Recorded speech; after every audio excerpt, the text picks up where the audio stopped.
Phone tapping episode పై మంత్రి పొంగులేటి శ్రీనివాసరెడ్డి సంచలన వ్యాఖ్యలు చేశారు.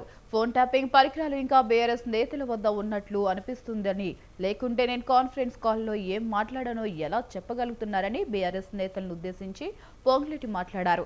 ఇప్పటికీ బీఆర్ఎస్ నేతలు ఫోన్ ట్యాపింగ్ చేస్తున్నారని, ఈ విషయాన్ని ప్రభుత్వం సీరియస్ గా తీసుకుంటుందన్నారు.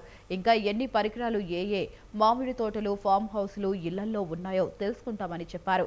ఫోన్ కాల్స్ ఇంకా ఎంతమంది వింటున్నారో ఎంక్వైరీ చేసి అలాంటి వారిపై చట్టరీత్యా చర్యలు తీసుకుంటామన్నారు. సంబంధించిన ఎక్విప్మెంట్లు ఇంకా వీరి దగ్గర ఉన్నట్లు నాకు అనిపిస్తుంది.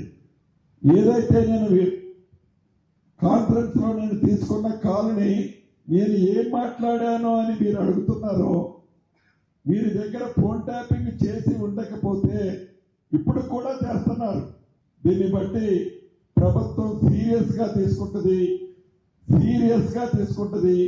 ఈ ఫోన్ ట్యాపింగ్ ఎక్విప్మెంట్ ఇంకా ఉన్నది అని నిర్ధారణ అవుతుంది. కాబట్టి తప్పకుండా ఈ ఫోన్ ట్యాపింగ్ సంబంధించిన దాంట్లో వీరి పాత్ర ఏముందో కూడా ఈ ప్రభుత్వం ఓపెన్ చేస్తుంది.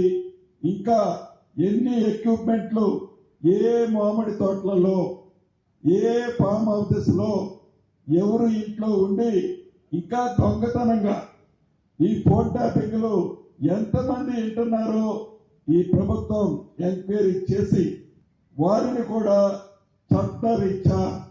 చట్టరీత్యా తగు చర్యలు వారి మీద కూడా తీసుకుంటారు.